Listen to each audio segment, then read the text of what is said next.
ಎಲ್ರಿಗೂ ನಮಸ್ಕಾರ. ಪ್ರೇಮನು T V Kannada YouTube ಚಾನಲ್ಗೆ ನಿಮ್ಮೆಲ್ಲರಿಗೂ ಕೂಡ ಸ್ವಾಗತ. ಸ್ನೇಹಿತರೆ, ಇವತ್ತಿನ ವಿಡಿಯೋದಲ್ಲಿ ಕನ್ನಡ ಬೋಧನಾಶಾಸ್ತ್ರದ ಬಗ್ಗೆ ಒಂದಷ್ಟು ಪ್ರಶ್ನೋತ್ತರಗಳನ್ನ ತೊಗೊಂಡು ಬಂದಿದ್ದೀನಿ. ಇನ್ನೇನು ಕೇವಲ 14 ದಿನಗಳಷ್ಟೇ ಇದ್ದಾವೆ ಎಕ್ಸಾಮ್ಗೆ, ಟಿ ಎಕ್ಸಾಮ್ಗೆ. ಸೊ ಹಾಗಾಗಿ ಯಾರೆಲ್ಲ ಈ ವಿಡಿಯೋನ ನೋಡ್ತಾ ಇದ್ದೀರಾ ಎಲ್ಲೂ ಕೂಡ ಸ್ಕಿಪ್ ಮಾಡಿದೆ ಪೂರ್ತಿ ವಿಡಿಯೋನ ನೋಡಿ, ಜೊತೆಗೆ ಸಬ್ಸ್ಕ್ರೈಬ್ ಮಾಡ್ಕೊಂಡು ನೋಡೋದನ್ನು ದಯವಿಟ್ಟು ಮರಿಬೇಡಿ. ಬನ್ನಿ, ಜಾಸ್ತಿ ತಡ ಮಾಡೋದು ಬೇಡ, ಆದಷ್ಟು ಬೇಗ ಇವತ್ತಿನ ವಿಡಿಯೋದ ಮೊದಲನೇ ಪ್ರಶ್ನೆ ಏನಿದೆ ಅಂತ ನೋಡ್ಕೊಂಬರೋಣ.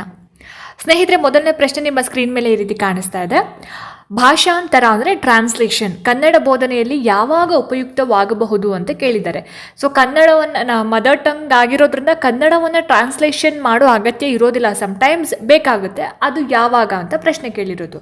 ಸೊ ಇಲ್ಲಿ ಆಪ್ಷನ್ಸ್ಗಳನ್ನು ನಾವು ಈ ರೀತಿ ನೋಡ್ಬೋದು. ಸರಿಯಾಗಿರುವಂತಹ ಉತ್ತರ ಏನಿರ್ಬೋದು ಹಾಗಾದರೆ ಈ ಒಂದು ಪ್ರಶ್ನೆಗೆ ಅಂತ ಹೇಳಿದ್ರೆ ಆಯ್ಕೆ 2 ನೋಡಿ.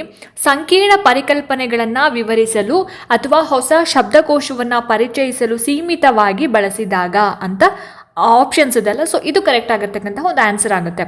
ಅಂದರೆ ಭಾಷಾಂತರವನ್ನು ಕನ್ನಡ ಬೋಧನೆಯಲ್ಲಿ ಸೀಮಿತವಾಗಿ ಮತ್ತು ಕಾರ್ಯತಂತ್ರವಾಗಿ ಬಳಸಿದಾಗ ಅದು ಉಪಯುಕ್ತವಾಗಬಹುದು ಅಂತ. ಫಾರ್ ಎಕ್ಸಾಂಪಲ್, ಯಾವುದೇ ಒಂದು ಸಂಕೀರ್ಣ ಪರಿಕಲ್ಪನೆಗಳನ್ನು ವಿವರಿಸಬೇಕಾದ್ರೆ, ಹೊಸ ಶಬ್ದಕೋಶವನ್ನು ಪರಿಚಯಿಸಬೇಕಾದ್ರೆ, ಅಥವಾ 2 ಭಾಷೆಗಳ ನಡುವಿನ ಒಂದು ವ್ಯತ್ಯಾಸವನ್ನು ಎತ್ತಿ ತೋರಿಸ್ಬೇಕಾದ್ರೆ ನಾವು ಇದನ್ನು ಬಳಸ್ತೀವಿ. ಆದರೆ ಅತಿಯಾದ ಒಂದು ಬಳಕೆ ಏನಿದೆ ಅಲ್ಲ, ಈ ಒಂದು ಕಮ್ಯುನಿಕೇಷನ್ ಸ್ಕಿಲ್ ಇದರ ಒಂದು ಬೆಳವಣಿಗೆಗೂ ಕೂಡ ಅಡ್ಡಿಯಾಗತ್ತೆ. ಹಾಗಾಗಿ ಈ ಪ್ರಶ್ನೆಗೆ ಆಯ್ಕೆ 2 ಸರಿಯಾದಂತಹ ಒಂದು ಆನ್ಸರ್ ಅಂತ ಹೇಳ್ಬೋದು. ಎರಡನೇ ಪ್ರಶ್ನೆ, ಕನ್ನಡ ಭಾಷಾ ತರಗತಿಯಲ್ಲಿ ಚರ್ಚೆಗಳು ಮತ್ತು ವಾದಗಳು ಯಾಕೆ ಮುಖ್ಯ?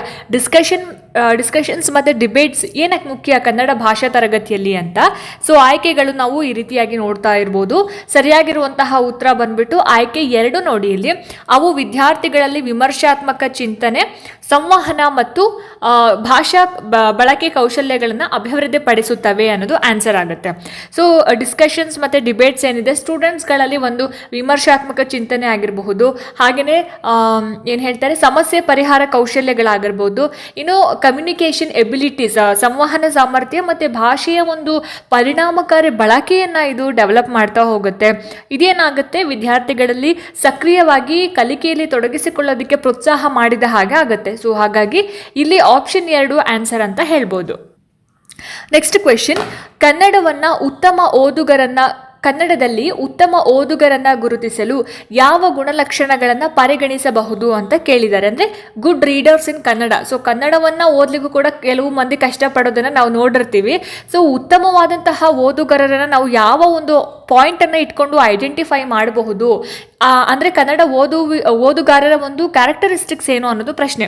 ಸೊ ಇಲ್ಲಿ ನೋಡಿ, ಇಲ್ಲಿ ಇಷ್ಟು ಆಯ್ಕೆಗಳಲ್ಲಿ ಸರಿಯಾಗಿರ್ತಕ್ಕಂತಹ ಒಂದು ಉತ್ತರ ಏನಿರ್ಬೋದು ಅಂತ ಹೇಳಿದ್ರೆ ಈ ಪ್ರಶ್ನೆಗೆ ಆಯ್ಕೆ 2 ಓದಿದ ವಿಷಯವನ್ನು ಅರ್ಥ ಮಾಡಿಕೊಳ್ಳುವ ಮತ್ತು ವಿಶ್ಲೇಷಿಸುವಂತಹ ಒಂದು ಸಾಮರ್ಥ್ಯ ಅನ್ನೋದು ಸರಿಯಾಗಿರುವಂತಹ ಒಂದು ಆನ್ಸರ್ ಆಗುತ್ತೆ.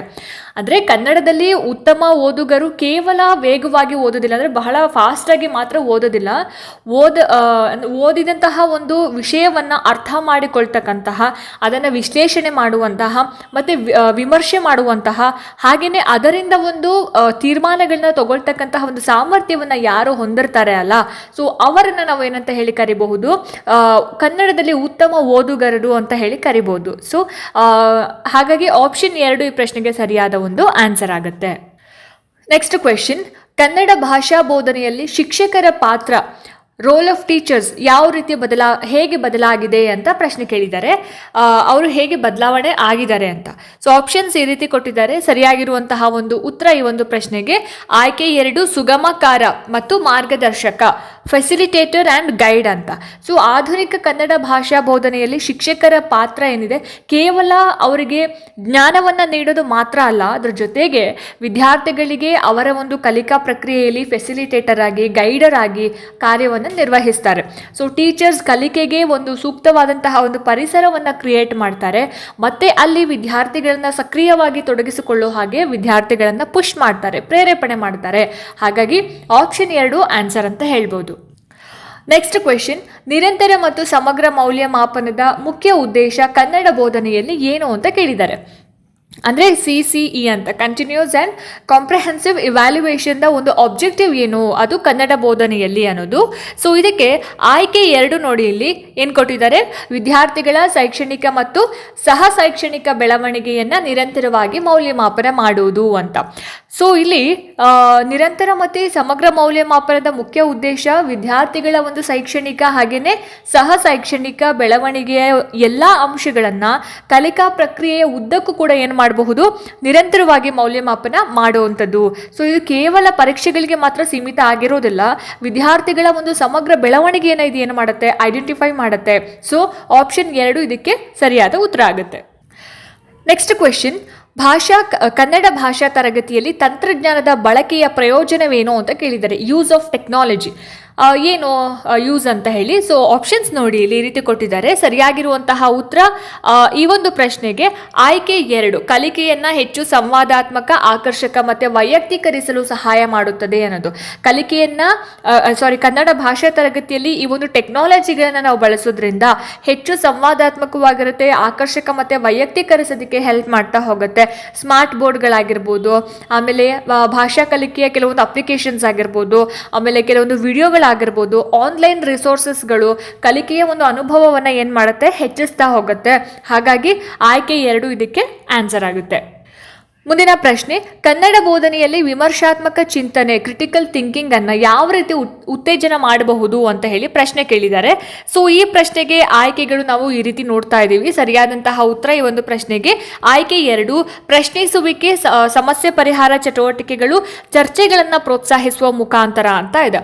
ಅಂದರೆ ಕ್ರಿಟಿಕಲ್ ಥಿಂಕಿಂಗ್, ವಿಮರ್ಶಾತ್ಮಕ ಚಿಂತನೆಯನ್ನು ಉತ್ತೇಜನ ಮಾಡೋದಕ್ಕೆ ಎಲ್ಲ ವಿದ್ಯಾರ್ಥಿಗಳಿಗೂ ಕೂಡ ಪ್ರಶ್ನೆ ಮಾಡೋದಾಗಿರ್ಬೋದು, ಸಮಸ್ಯೆಗಳಿಗೆ ಪರಿಹಾರವನ್ನು ಹುಡುಕ್ತಕ್ಕಂತಹ ಒಂದು ಆಕ್ಟಿವಿಟೀಸ್ ಕೊಡೋದಾಗಿರ್ಬೋದು, ಚರ್ಚೆಗಳು ಮಾಡೋದು, ವಿಶ್ಲೇಷಣೆ ಮತ್ತು ಮೌಲ್ಯಮಾಪನ ಮಾಡೋದಕ್ಕೆ ಅವಕಾಶವನ್ನು ಕೊಡಬೇಕಾಗುತ್ತೆ. ಇದು ಅವರಿಗೆ ಕೇವಲ ಮಾಹಿತಿಯನ್ನು ಕಂಠಪಾಠ ಮಾಡೋದಕ್ಕಿಂತ ಆಳವಾಗಿರುವಂತಹ ಒಂದು ತಿಳುವಳಿಕೆಗೆ ಕೂಡ ಕಾರಣ ಆಗ್ತಾ ಹೋಗುತ್ತೆ. ಹಾಗಾಗಿ ಆಪ್ಷನ್ 2 ಈ ಪ್ರಶ್ನೆಗೆ ಆನ್ಸರ್ ಆಗುತ್ತೆ. ನೆಕ್ಸ್ಟ್ ಕ್ವೆಶ್ಚನ್, ಮಾತನಾಡುವ ಕೌಶಲ್ಯ ಅಂದರೆ ಸ್ಪೀಕಿಂಗ್ ಸ್ಕಿಲ್ಲನ್ನು ನಾವು ಡೆವಲಪ್ ಮಾಡೋದಕ್ಕೆ ಕನ್ನಡ ತರಗತಿಯಲ್ಲಿ ಅತ್ಯಂತ ಪರಿಣಾಮಕಾರಿ ವಿಧಾನ ಯಾವುದು ಅಂತ ಕೇಳಿದ್ದಾರೆ. ಯಾವ ಒಂದು ಎಫೆಕ್ಟಿವ್ ಮೆಥಡನ್ನು ನಾವು ಕನ್ನಡ ತರಗತಿಯಲ್ಲಿ ನಾವು ಬಳಸಬಹುದು ಸ್ಪೀಕಿಂಗ್ ಸ್ಕಿಲ್ಲನ್ನು ಅಭಿವೃದ್ಧಿ ಮಾಡೋದಕ್ಕೆ ಅಂತ. ಸೊ ಈ ಒಂದು ಪ್ರಶ್ನೆಗೆ ಸರಿಯಾಗಿರುವಂತಹ ಉತ್ತರ ಬಂದ್ಬಿಟ್ಟು ಆಯ್ಕೆ 2 ನೋಡಿ. ಇಲ್ಲಿ ವಿದ್ಯಾರ್ಥಿಗಳಿಗೆ ಹೆಚ್ಚು ಸಂವಾದ ನಡೆಸಲು, ಪ್ರಸ್ತುತಿಗಳನ್ನು ನೀಡಲು ಮತ್ತು ಚರ್ಚೆಗಳಲ್ಲಿ ಭಾಗವಹಿಸಲು ಅವಕಾಶ ನೀಡುವುದು ಅಂತ. ಅಂದರೆ ಸ್ಪೀಕಿಂಗ್ ಸ್ಕಿಲ್ಲನ್ನು ನಾವು ಅಭಿವೃದ್ಧಿ ಪಡಿಸಬೇಕು ಅಂತ ಹೇಳಿದಾಗ ಈ ರೀತಿಯಾದಂತಹ ಒಂದು ಆಕ್ಟಿವಿಟೀಸ್ನ ಮಾಡೋದಕ್ಕೆ ಅವಕಾಶ ಕೊಡಬೇಕಾಗುತ್ತೆ. ರೋಲ್ ಪ್ಲೇ ಆಕ್ಟಿವಿಟೀಸ್ಗಳಲ್ಲಿ ತೊಡಗಿಸಿಕೊಳ್ಳೋದಕ್ಕೆ ಅವಕಾಶವನ್ನು ನೀಡೋದು ಬಹಳನೇ ಎಫೆಕ್ಟಿವ್ ಮೆಥಡ್ ಅಂತ ಹೇಳ್ಬೋದು. ಸೊ ಆಪ್ಷನ್ 2 ಆನ್ಸರ್ ಅಂತ ಹೇಳ್ಬೋದು. ನೆಕ್ಸ್ಟ್ ಕ್ವೆಶ್ಚನ್, ಕನ್ನಡ ಬೋಧನೆಯಲ್ಲಿ ಓದುವ ಗ್ರಹಿಕೆ, ರೀಡಿಂಗ್ ಕಾಂಪ್ರಿಹೆನ್ಷನ್ ಅನ್ನು ಸುಧಾರಿಸೋದಕ್ಕೆ ಯಾವ ತಂತ್ರಗಳು ಸಹಾಯಕವಾಗಿದೆ ಅಂತ ಕೇಳಿದ್ದಾರೆ. ಸೊ ಇದಕ್ಕೆ ನೋಡಿ, ಇಲ್ಲಿ ಆಯ್ಕೆ 2, ಸಾರಾಂಶ ಬರೆಯುವುದು, ಪ್ರಶ್ನೆಗಳನ್ನು ಕೇಳುವುದು, ಪ್ರಮುಖ ಕಲ್ಪನೆಗಳನ್ನು ಗುರುತಿಸುವುದು ಮತ್ತು ಸಂಬಂಧಿತ ಚಿತ್ರಗಳನ್ನು ನೋಡುವುದು ಅನ್ನೋದು ಆನ್ಸರ್ ಆಗುತ್ತೆ. ಅಂದರೆ ರೀಡಿಂಗ್ ಕಾಂಪ್ರಿಹೆನ್ಷನನ್ನು ನಾವು ಸುಧಾರಣೆ ಮಾಡೋದಕ್ಕೋಸ್ಕರ ಸಾರಾಂಶವನ್ನು ಬರೆಯೋದು, ಕ್ವೆಶನ್ಸ್ ಕೇಳೋದು, ಕೆಲವೊಂದು ಕಾನ್ಸೆಪ್ಟ್ಗಳನ್ನು ಐಡೆಂಟಿಫೈ ಮಾಡೋದಕ್ಕೆ ಹೇಳೋದು, ವಿಷಯಕ್ಕೆ ಸಂಬಂಧಪಟ್ಟ ಹಾಗೆ ಕೆಲವೊಂದು ಚಿತ್ರಗಳನ್ನು ಅಥವಾ ಗ್ರಾಫಿಕ್ ಸಂಘಟಕಗಳನ್ನು ನೋಡೋದು, ಮತ್ತು ಓದುವಿಕೆ ಪೂರ್ವ ಮತ್ತು ಓದುವಿಕೆ ಸಮಯದಲ್ಲಿ, ಅಂದರೆ ಓದೋದಕ್ಕಿಂತ ಮುಂಚೆ ಮತ್ತು ಓದುವಂತಹ ಟೈಮಲ್ಲಿ ಓದಿ ಆದ ನಂತರದ ಒಂದು ಆಕ್ಟಿವಿಟೀಸ್ಗಳನ್ನು ಬಳಸೋದಕ್ಕೆ ಹೆಲ್ಪ್ ಆಗುತ್ತೆ. ಸೊ ಆಪ್ಷನ್ 2 ಈ ಪ್ರಶ್ನೆಗೆ ಸರಿಯಾಗಿರುವಂತಹ ಒಂದು ಆನ್ಸರ್ ಆಗುತ್ತೆ. ನೆಕ್ಸ್ಟ್ ಕ್ವೆಶ್ಚನ್, ಕನ್ನಡ ಭಾಷಾ ಕಲಿಕೆಯಲ್ಲಿ ಭಾಷಾ ಆಟಗಳ ಉಪಯೋಗವೇನು, ಲ್ಯಾಂಗ್ವೇಜ್ ಗೇಮ್ಸ್ನ ಒಂದು ಯೂಸ್ ಏನು ಅಂತ ಕೇಳಿದ್ದಾರೆ. ಏನು ಯೂಸ್ ಆಗುತ್ತೆ ಲ್ಯಾಂಗ್ವೇಜ್ ಗೇಮ್ಸ್ಗಳನ್ನ ನಾವು ಆಡಿಸೋದ್ರಿಂದ ಅಂತ. ಸೊ ಆಪ್ಷನ್ 2, ಅವು ಕಲಿಕೆಯನ್ನು ಆಹ್ಲಾದಕರವಾಗಿಸುತ್ತದೆ ಮತ್ತು ಪ್ರೇರಣೆಯನ್ನು ಹೆಚ್ಚಿಸುತ್ತದೆ. ಸೊ ಲ್ಯಾಂಗ್ವೇಜ್ ಗೇಮ್ಸ್ಗಳೇನಿದ್ದಾವೆ ಕಲಿಕೆಯನ್ನು ಬಹಳ ಸಂತೋಷದಾಯಕವಾಗಿಸುವ ಹಾಗೆ ಮಾಡುತ್ತೆ ಮತ್ತು ಸ್ಟೂಡೆಂಟ್ಸ್ಗಳಲ್ಲಿ ಒಂದು ಪ್ರೇರಣೆಯನ್ನು ಹೆಚ್ಚಿಸುತ್ತೆ. ಆಟಗಳ ಮುಖಾಂತರ ನಾವು ಭಾಷೆಯನ್ನು ಕಲಿಯೋದು ಆಗುತ್ತೆ, ಕಡಿಮೆ ಒತ್ತಡದಿಂದ ಕೂಡಿರುತ್ತೆ ಅಂತ ಹೇಳ್ಬೋದು, ಮತ್ತೆ ಸಹಜವಾದಂತಹ ಒಂದು ಭಾಷಾ ಬಳಕೆಗೆ ಇಲ್ಲಿ ನಾವು ಅವಕಾಶವನ್ನು ಕೊಟ್ಟ ಹಾಗಾಗುತ್ತೆ. ಸೊ ಆಪ್ಷನ್ 2 ಈ ಪ್ರಶ್ನೆಗೆ ಆನ್ಸರ್ ಆಗುತ್ತೆ. Next question, peer assessment Kannada ತರಗತಿಯಲ್ಲಿ ಹೇಗೆ ಪ್ರಯೋಜನಕಾರಿಯಾಗಿದೆ ಅಂತ ಪ್ರಶ್ನೆ ಕೇಳಿದ್ದಾರೆ. ಯಾವ ರೀತಿಯಾಗಿ ಪ್ರಯೋಜನಕಾರಿಯಾಗಿದೆ ಪಿಯರ್ ಅಸೆಸ್ಮೆಂಟ್ ಅನ್ನೋದು. ಸೊ ಇಲ್ಲಿ ನೋಡಿ, ಇಲ್ಲಿ ಆಯ್ಕೆ 2, ವಿದ್ಯಾರ್ಥಿಗಳು ಪರಸ್ಪರ ಕಲಿಕೆಯಿಂದ ಕಲಿಯುತ್ತಾರೆ ಮತ್ತು ಪ್ರತಿಕ್ರಿಯೆ ನೀಡುವ ಸಾಮರ್ಥ್ಯವನ್ನು ಬೆಳೆಸ್ಕೊಳ್ತಾರೆ ಅನ್ನೋದು. ಸೊ ಪಿಯರ್ ಅಸೆಸ್ಮೆಂಟ್ ಅಥವಾ ಸಹಪಾಠಿ ಮೌಲ್ಯಮಾಪನ ಏನಿದೆ ಅಲ್ಲ, ವಿದ್ಯಾರ್ಥಿಗಳು ಪರಸ್ಪರ ಕೆಲಸವನ್ನ ಮೌಲ್ಯಮಾಪನ ಮಾಡೋದ್ರ ಮುಖಾಂತರ ಕಲಿತಾ ಹೋಗ್ತಾರೆ ಮತ್ತೆ ಪ್ರತಿಕ್ರಿಯೆ ನೀಡುವಂತಹ ಒಂದು ಸಾಮರ್ಥ್ಯವನ್ನು ಅವರು ಬೆಳೆಸ್ಕೊಳ್ತಾರೆ. ಇದು ಏನಾಗುತ್ತೆ, ಸ್ವಯಂ ಕಲಿಕೆ ಮತ್ತು ಸಹಯೋಗವನ್ನು ಇದು ಉತ್ತೇಜಿಸುತ್ತೆ. ಸೊ ಆಪ್ಷನ್ 2 ಈ ಪ್ರಶ್ನೆಗೆ ಸರಿಯಾದ ಉತ್ತರ ಅಂತ ಹೇಳ್ಬೋದು. ಮುಂದಿನ ಪ್ರಶ್ನೆ ನೋಡಿ, ಇಲ್ಲಿ ಕನ್ನಡದಲ್ಲಿ ಭಾಷಾ ಕಲಿಕೆಯ ಪೋರ್ಟ್ಫೋಲಿಯೋ ಅಂದರೆ ಏನು ಅಂತ ಕೇಳಿದ್ದಾರೆ. ಸೊ ಆಪ್ಷನ್ಸ್ ನೋಡಿ ಇಲ್ಲಿ ಈ ರೀತಿ ಕೊಟ್ಟಿದ್ದಾರೆ. ಸರಿಯಾಗಿರುವಂತಹ ಉತ್ತರ ಈ ಒಂದು ಪ್ರಶ್ನೆಗೆ ಆಯ್ಕೆ 2 ವಿದ್ಯಾರ್ಥಿಯ ಕಲಿಕೆಯ ಪ್ರಗತಿ ಮತ್ತು ಸಾಮರ್ಥ್ಯಗಳನ್ನು ಪ್ರದರ್ಶಿಸುವ ಮಾದರಿಗಳ ಸಂಗ್ರಹ ಅಂತ. ಅಂದರೆ ಲ್ಯಾಂಗ್ವೇಜ್ ಕಲಿಕೆಯ ಪೋರ್ಟ್ಫೋಲಿಯೋ, ಲ್ಯಾಂಗ್ವೇಜ್ ಲರ್ನಿಂಗ್ ಪೋರ್ಟ್ಫೋಲಿಯೋ ಅಂದರೆ ವಿದ್ಯಾರ್ಥಿಯ ಕಲಿಕೆಯ ಒಂದು ಪ್ರಗತಿ ಮತ್ತು ಸಾಮರ್ಥ್ಯಗಳು ಮತ್ತು ಸಾಧನೆಗಳನ್ನು ಪ್ರದರ್ಶನ ಮಾಡ್ತಕ್ಕಂತಹ ಅವರ ಸ್ವಂತ ಕೆಲಸದ ಮಾದರಿಗಳ ಒಂದು ಸಂಗ್ರಹ ಅಂತ ಹೇಳ್ತೀವಿ. ಸೊ ಇದು ಲೇಖನಗಳಾಗಿರ್ಬಹುದು, ಕವನಗಳಾಗಿರ್ಬೋದು, ಕೆಲವೊಂದು ಯೋಜನೆಗಳಾಗಿರ್ಬೋದು, ಆಡಿಯೋ ರೆಕಾರ್ಡಿಂಗ್ಗಳು, ಇದೆಲ್ಲವನ್ನು ಕೂಡ ಇದು ಒಳಗೊಂಡಿರುತ್ತೆ. ಸೊ ಇದು ಕಲಿಕೆಯ ಒಂದು ಪ್ರಕ್ರಿಯೆಯ ಸಮಗ್ರ ನೋಟವನ್ನು ನಮಗೆ ನೀಡ್ತಾ ಹೋಗುತ್ತೆ. ಹಾಗಾಗಿ ಆಪ್ಷನ್ 2 ಈ ಪ್ರಶ್ನೆಗೆ ಸರಿಯಾದ ಒಂದು ಉತ್ತರ ಆಗುತ್ತೆ. ನೆಕ್ಸ್ಟ್ ಕ್ವೆಶ್ಚನ್, ಕನ್ನಡ ಬೋಧನೆಯಲ್ಲಿ ಸಾಂಸ್ಕೃತಿಕ ತಿಳುವಳಿಕೆಯನ್ನ ಹೇಗೆ ಬಳಸಬಹುದು, ಕಲ್ಚರಲ್ ಅವೇರ್ನೆಸ್ನ ನಾವು ಯಾವ ರೀತಿಯಾಗಿ ಬಳಸಬಹುದು ಅಂತ ಹೇಳಿ. ಸೊ ಈ ಪ್ರಶ್ನೆಗೆ ನೋಡಿ ಆಯ್ಕೆ 2 ನಾವು ಆನ್ಸರ್ ಅಂತ ಕನ್ಸಿಡರ್ ಮಾಡ್ಬೋದು. ಕನ್ನಡ ಸಂಸ್ಕೃತಿ, ಸಾಹಿತ್ಯ, ಸಂಪ್ರದಾಯಗಳು ಮತ್ತು ಜೀವನ ಶೈಲಿಯ ಬಗ್ಗೆ ಚರ್ಚೆ ಮಾಡೋದ್ರ ಮುಖಾಂತರ ಮತ್ತೆ ಅದನ್ನು ಪ್ರಸ್ತುತಪಡಿಸುವ ಮುಖಾಂತರ ಅನ್ನೋದು ಆನ್ಸರ್ ಆಗುತ್ತೆ. ಸೊ ಸಾಂಸ್ಕೃತಿಕ ತಿಳುವಳಿಕೆ ಅಥವಾ ಕಲ್ಚರಲ್ ಅವೇರ್ನೆಸ್ನ ನಾವು ಕನ್ನಡ ಬೋಧನೆಯಲ್ಲಿ ಈ ರೀತಿಯಾಗಿ ನಾವು ಬಳಸಬಹುದು. ಸೊ ಇದು ಭಾಷೆಯನ್ನ ಅದರ ಒಂದು ಸಾಂಸ್ಕೃತಿಕ ಸಂದರ್ಭದಲ್ಲಿ ಅರ್ಥ ಮಾಡ್ಕೊಳ್ಳೋದಕ್ಕೆ ಸಹ ನಮಗೆ ಏನಾಗುತ್ತೆ, ಸಹಾಯ ಆಗ್ತಾ ಹೋಗುತ್ತೆ ಅನ್ನೋದು. ನೆಕ್ಸ್ಟ್ ಕ್ವೆಶ್ಚನ್, ಶ್ರವಣ ದೋಷವುಳ್ಳ ಮಕ್ಕಳಿಗೆ ಕನ್ನಡ ಭಾಷೆ ಕಲಿಸಲು ಯಾವ ವಿಧಾನಗಳು ಹೆಚ್ಚು ಪರಿಣಾಮಕಾರಿ ಅಂತ ಕೇಳಿದ್ದಾರೆ. ಸೊ ಈ ಪ್ರಶ್ನೆಗೆ ನೋಡಿ ಇಲ್ಲಿ ಆಯ್ಕೆ 2 ಸಂಜ್ಞೆ ಭಾಷೆ, ದೃಶ್ಯ ಸಾಧನಗಳು ಮತ್ತು ಲಿಪ್ ರೀಡಿಂಗ್ ನಂತಹ ಬಹು ಇಂದ್ರಿಯ ವಿಧಾನಗಳು ಅನ್ನೋದು ಆನ್ಸರ್. ಸೊ ಇಲ್ಲಿ ಶ್ರವಣ ದೋಷವುಳ್ಳ ಮಕ್ಕಳಿಗೆ ಅಂದರೆ ಕಿವಿ ಕೇಳಿಸದೇ ಇರುವಂತಹ ಮಕ್ಕಳಿಗೆ, ಆಲಿಸುವಂತಹ ಸಮಸ್ಯೆ ಇರತಕ್ಕಂತಹ ಮಕ್ಕಳಿಗೆ ಕನ್ನಡ ಭಾಷೆಯನ್ನು ನಾವು ಸೈನ್ ಲ್ಯಾಂಗ್ವೇಜ್ ಮುಖಾಂತರ, ವಿಜುವಲ್ ಏಡ್ಸ್ ಅಂದರೆ ಚಿತ್ರಗಳಾಗಿರ್ಬೋದು, ಫ್ಲ್ಯಾಶ್ ಕಾರ್ಡ್ಸ್ ಆಗಿರ್ಬೋದು, ಮತ್ತು ಕೆಲವೊಂದು ವಿಡಿಯೋಸ್ಗಳನ್ನ ತೋರಿಸೋದ್ರ ಮುಖಾಂತರ, ಆಮೇಲೆ ಲಿಪ್ ರೀಡಿಂಗ್ ಮತ್ತು ಟಚಿಂಗ್ ಮೆಥಡ್ ಅಂದರೆ ಸ್ಪರ್ಶ ವಿಧಾನಗಳಂತಹ ಕೆಲವೊಂದು ಬಹು ಇಂದ್ರಿಯ ವಿಧಾನಗಳನ್ನು ಹೆಚ್ಚು ಎಫೆಕ್ಟಿವ್ ಆಗಿರುತ್ತೆ. ಸೊ ಅವರಿಗೆ ವೈಯಕ್ತಿಕ ಗಮನ ಮತ್ತು ಅಗತ್ಯತೆಗೆ ತಕ್ಕ ಹಾಗೆ ಮಾರ್ಪಡಿಸಿದಂತಹ ಕೆಲವೊಂದು ಟೀಚಿಂಗ್ ಟೆಕ್ನಿಕ್ಸ್ಗಳು ಬಹಳನೇ ಅವಶ್ಯಕವಾಗಿರುತ್ತೆ. ಹಾಗಾಗಿ ಇಲ್ಲಿ ಆಪ್ಷನ್ 2 ಈ ಪ್ರಶ್ನೆಗೆ ಸರಿಯಾದ ಒಂದು ಆನ್ಸರ್ ಆಗುತ್ತೆ. ಮುಂದಿನ ಪ್ರಶ್ನೆ, ಕನ್ನಡದಲ್ಲಿ ಭಾಷಾ ಕಲಿಕೆಯ ಪಠ್ಯಪುಸ್ತಕಗಳ ಆಯ್ಕೆಯಲ್ಲಿ ಯಾವ ಅಂಶಗಳನ್ನು ಪರಿಗಣಿಸಬೇಕು ಅಂತ ಕೇಳಿದ್ದಾರೆ.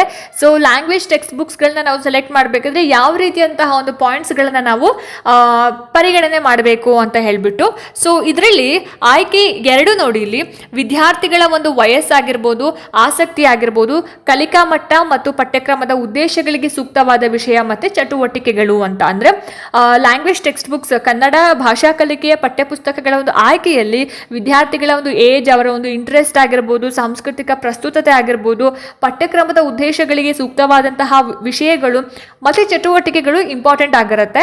ಪಠ್ಯಪುಸ್ತಕಗಳು ಆಕರ್ಷಕವಾಗಿ, ಸುಲಭವಾಗಿ ಅರ್ಥ ಆಗೋ ಹಾಗೆ, ಜೊತೆಗೆ ಭಾಷಾ ಕೌಶಲ್ಯಗಳನ್ನು ಸಮಗ್ರವಾಗಿ ಅಭಿವೃದ್ಧಿ ಪಡಿಸೋ ಹಾಗೆ ಇರಬೇಕು. ಸೊ ಆಪ್ಷನ್ 2 ಈ ಪ್ರಶ್ನೆಗೆ ಸರಿಯಾದ ಒಂದು ಆನ್ಸರ್ ಆಗುತ್ತೆ. ಸೊ ನೋಡಿದ್ರಲ್ಲ ಸ್ನೇಹಿತರೆ, ಇದಾಗಿತ್ತು ಇವತ್ತಿನ ಕನ್ನಡ ಬೋಧನಾ ಶಾಸ್ತ್ರಕ್ಕೆ ಸಂಬಂಧಪಟ್ಟ ಹಾಗೆ ಒಂದಷ್ಟು ಪ್ರಶ್ನೋತ್ತರಗಳು. ಸೊ ಈ ವಿಡಿಯೋ ನಿಮಗೆ ಇಷ್ಟ ಆಗಿದೆ, ಅನುಕೂಲ ಆಗಿದೆ ಅಂತ ಭಾವಿಸ್ತೀನಿ. ಇಷ್ಟ ಆಯಿತು ಅಂತಂದರೆ ದಯವಿಟ್ಟು ಲೈಕ್ ಮಾಡಿ, ಶೇರ್ ಮಾಡಿ, ಹಾಗೆ ನಿಮ್ಮ ಅನಿಸಿಕೆ ಅಭಿಪ್ರಾಯಗಳೇನೇ ಇದ್ರೂ ಕೂಡ ನನಗೆ ಕಾಮೆಂಟ್ ಸೆಕ್ಷನಲ್ಲಿ ತಿಳಿಸಿ ಅಂತ ಹೇಳ್ತಾ, ಇದೇ ರೀತಿ ಹೆಚ್ಚಿನ ವೀಡಿಯೋಸ್ಗಳಿಗೋಸ್ಕರ ನಿರಂತರವಾಗಿ ನನ್ನ ಚಾನಲನ್ನು ನೋಡ್ತಾ ಇರಿ. ಮುಂದಿನ ವೀಡಿಯೋಸ್ಗಳಲ್ಲಿ ನಾನು ನಿಮಗೆ ಸಿಗ್ತೀನಿ. ಅಲ್ಲಿ ತನಕ ಎಲ್ರಿಗೂ ನಮಸ್ಕಾರ.